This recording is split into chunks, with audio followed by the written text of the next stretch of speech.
সুন্দরবনের শ্যালা নদীতে বন্ধ হয়নি নৌ চলাচল, আর এ কারণে এর জীববৈচিত্র্য পড়েছে ঝুঁকির মুখে। এদিকে নদীটিতে আগের মতো মাছ পাচ্ছে না বলে জানিয়েছেন জেলেরা। এই বিষয়ে জানতে কথা বলছি নৌমন্ত্রী শাহজাহান খানের সঙ্গে।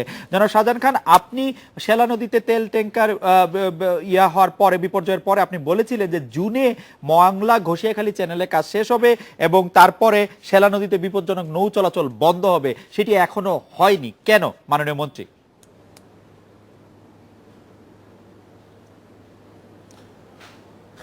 আপনাকে ধন্যবাদ।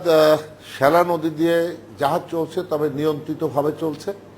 রাতের বেলায় কোনো জাহাজ চলাচল করে না। আর আমরা যে ঘষিয়াখালী মংলা চ্যানেল, যেটা আমরা খননের দায়িত্ব নিয়েছিলাম এবং যেই নদীটি মংলা অংশটি সম্পূর্ণ ভরাট হয়ে গিয়েছিল, সেই নদীটি আমরা খনন করেছি। প্রায় 80 থেকে 85 ভাগ কাজ আমরা শেষ করেছি। এখন আপনার 12 ফিট জাহাজ আমরা ছাড়বো। এখন আপাতত যে জাহাজ চলছে সেটা হলো 8 ফুট গভীরতা। তাই 8 ফুট গভীরতা জাহাজ চলছে। 12 ফিটটা আমরা 2-1 দিনের মধ্যে আরো হয়তো এর মধ্যে আমরা ছেড়ে দিতে পারবো। এইটা যখন আমরা ছাড়বো তখন হয়তো আরো অনেক জাহাজ ওখানে কমে যাবে। এই যে জাহাজগুলো এখন চলাচল করছে 8 ফুটের যে জাহাজগুলো, সেগুলো কিন্তু ওই শ্যালা দিয়েই চলাচল করতো। তো এখন আর সেটা চলাচল করছে না, এই জাহাজগুলো এখান দিয়ে চলাচল করছে। আরেকটা সমস্যা হলো, মংলার যে চ্যানেলগুলো, মংলা চ্যানেলের সঙ্গে যে খালগুলো ছিল 1980 সালে জিয়াউর রহমান সাহেব এইগুলোকে সব লিজ দিয়ে খালের মুখ বন্ধ করে দিয়ে সেখানে এই উনি রাষ্ট্রপতি হিসাবে সেই দায়িত্বটি নিয়েছিলেন এবং সেখানে পোল্ডার করেছেন, খালগুলো বন্ধ করে দিয়েছিলেন। আমরা এখন সেই খালের মুখগুলো খুলে দিচ্ছি, একই সঙ্গে খালগুলো খনন করছি, যে কারণে আমাদের এখন যে সিল্টেড, অর্থাৎ এই যে পলি পড়ে যে নদীর যে দ্রুত ভরে যাওয়া, সেটার থেকে কিছুটা অন্তত আমরা রক্ষা পাচ্ছি। তারপরেও খালের মুখে জনাব শাহজাহান খান, আপনাকে একটি তথ্য দিতে চাই। আমাদেরকে স্থানীয়রা বলেছেন যে শ্যালা নদীতে আপনি ভারী নৌ চলাচলে বিধিনিষেধ আরোপ করার কথা বললেও কিন্তু নিয়মিত বিরতিতে সেখানে ভারী নৌযান চলাচল করছে। বিআইডব্লিউটির একটি অফিস শ্যালা নদীর একদম তীরে থাকলেও তারা অনেক সময় ব্যবস্থা নিচ্ছে না বলে স্থানীয় পর্যায় থেকে আমাদেরকে বলা হচ্ছে। জনাব শাহজাহান খান, এই বিষয়ে আপনার কোনো কিছু জানা আছে কিনা? আমি যেটা বলেছি আপনাদের সেটা হলো জানা আছে। সেটা হলো যে রাত্রিবেলা কোনো ভারী বা হালকা যানবাহন চলাচল করে না এখানে। যেটা চলাচল করছে দিনের বেলায় ভারী নৌযান। আমি আগেই বলেছি যে 8 ফুট গভীরতা সম্পন্ন যে জাহাজ, সেগুলো এখন শ্যালা নদী দিয়ে চলাচল করে না, সেগুলো মংলা ঘষিয়াখালী চ্যানেল দিয়ে চলাচল করে। আমরা 2-1 দিনের মধ্যে এটাকে আমরা খুলে দেব। অর্থাৎ এই যে 12 ফিট গভীরতা সম্পন্ন জাহাজও এখন মংলা ঘষিয়াখালী চলাচল করবে। এইটা যখন চলাচল করবে তখন আরো অনেক জাহাজ ওখানে কমে যাবে। এর চাইতে যদি আরো কোনো গভীরতা সম্পন্ন কোনো জাহাজ চলাচল করতে হয় তখন সেটা শ্যালা ব্যবহার করতে হবে, শ্যালা নদী ব্যবহার করতে হবে। তবে এই শ্যালা নদী ব্যবহার করলেও কোনো কর্মী আমরা রাত্রেবেলায় সেগুলোকে চলাচল করতে দেব না। জনাব শাহজাহান খান, তাহলে কি আমরা আশা করতে পারি যে মংলা ঘষিয়াখালী চ্যানেল এই অক্টোবরের 1 তারিখ থেকে চালু হয়ে যাচ্ছে? আপনি 2-1 দিনের কথা বলছিলেন, এটি কি অক্টোবরের 1 তারিখ থেকে পুরোপুরি চালু হয়ে যেতে পারবে? আপনার কাছে কি তথ্য? না, চালু তো হয়েছে, আপনি বলছেন সীমিতভাবে। আমি একটা তথ্য আপনাকে দিই।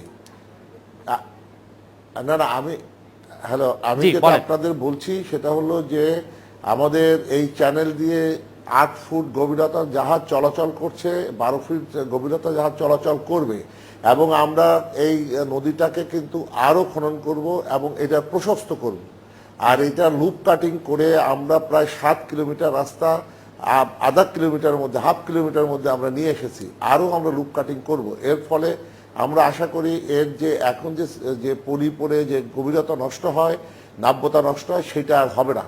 আর আমাদের 11টা জাহাজ, 11টা ড্রেজার মেশিন এখন ওখানে কাজ করছে। এই 11টা ড্রেজার যখন কাজ করছে তখন আমরা আশা করি এই নদী দিয়ে বড় জাহাজ আমরা আরো দ্রুত চালাবার ব্যবস্থা করবো। জনাব শাহজাহান খান, পরিবেশ বা বন বিভাগের পক্ষ থেকে আপনাকে এরকম কোনো কিছু আপনার দৃষ্টি আকর্ষণ করা হয়েছে কিনা যে এই শ্যালা নদীতে সীমিত সংখ্যক যান চলাচল বা ঘষিয়াখালী চ্যানেল দিয়ে যে নৌ চলাচল হচ্ছে বা হচ্ছে না, তার কারণে সুন্দরবনের ঝুঁকি সম্পর্কে আপনাকে কোনো কিছু জানানো হয়েছে কিনা, যে পরিবেশ বিপর্যয় বা ঝুঁকির কথা কিছু আপনার দৃষ্টি আকর্ষণ করা হচ্ছে কিনা? কারণ আমাদের সর্বশেষ যে প্রতিবেদক সেখানে গিয়েছিলেন তারা বলছেন যে মানে বন বিভাগ থেকে তারা বলেছে যে বড় নৌযানের কারণে বাঘ, হরিণ সহ বন্যপ্রাণী প্রজনন বাধাগ্রস্ত হয়েছে, তারা এরকম একটি কথা আমাদের বলেছে।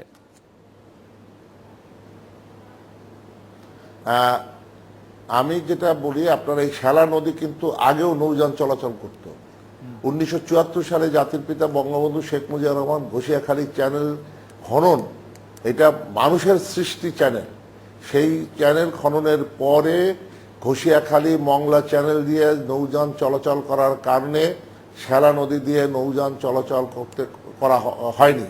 কিন্তু এর আগে 74-এর আগে পর্যন্ত ওই শ্যালা নদী ব্যবহার সকল নৌযান করত, এবং পরবর্তীতে যখন ঘষিয়াখালী মংলা অংশ যখন নাব্যতা হারালো তখন কিন্তু শ্যালা নদী বাধ্য হয়ে আমাদেরকে ব্যবহার করতে হয়েছে। এবং আপনি জানেন এই শ্যালা অর্থাৎ এই চ্যানেল যদি আমরা ব্যবহার না করতাম তাহলে মংলার সঙ্গে, ভারতের সঙ্গে অর্থাৎ এই অঞ্চলের সঙ্গে আমাদের সকল নৌ যোগাযোগ ব্যবস্থা বন্ধ হয়ে যেত। আমরা সেই প্রয়োজনের তাগিদেই আমাদের সেটা ব্যবহার করতে হয়েছে। এখন ঘষিয়াখালী মংলা চ্যানেল খননের ফলে আমরা 8 ফুট জাহাজ সেটা চলাচল করার সুযোগ দিয়েছি, 12 ফুট জাহাজ চলাচল করবে খুব শীঘ্রই, এবং আরো দ্রুত আমরা চেষ্টা করছি যাতে এর চাইতে গভীরতা সম্পন্ন জাহাজ চলাচল করুক, এবং এর মধ্য দিয়েই আমরা শ্যালা নদীতে কোনো জাহাজ চলাচল করতে দেব না। তবে প্রয়োজনের তাগিদে সেটা হয়তো মাঝে মাঝে কোনো কোনো, যেমন আপনার বড় নৌযান না হলেও যেমন পর্যটকদের জন্য অনেক জাহাজ চালাতে হয়। জনাব শাহজাহান খান, আপনাকে অনেক ধন্যবাদ। আমরা আশা করছি মংলা ঘষিয়াখালী চ্যানেলটি খুব শীঘ্রই পুরোদমে চালু হবে। এই ছিল আজকের রেডিও স্পিকে আমন্ত্রণ আমাদের পরের আয়োজনে।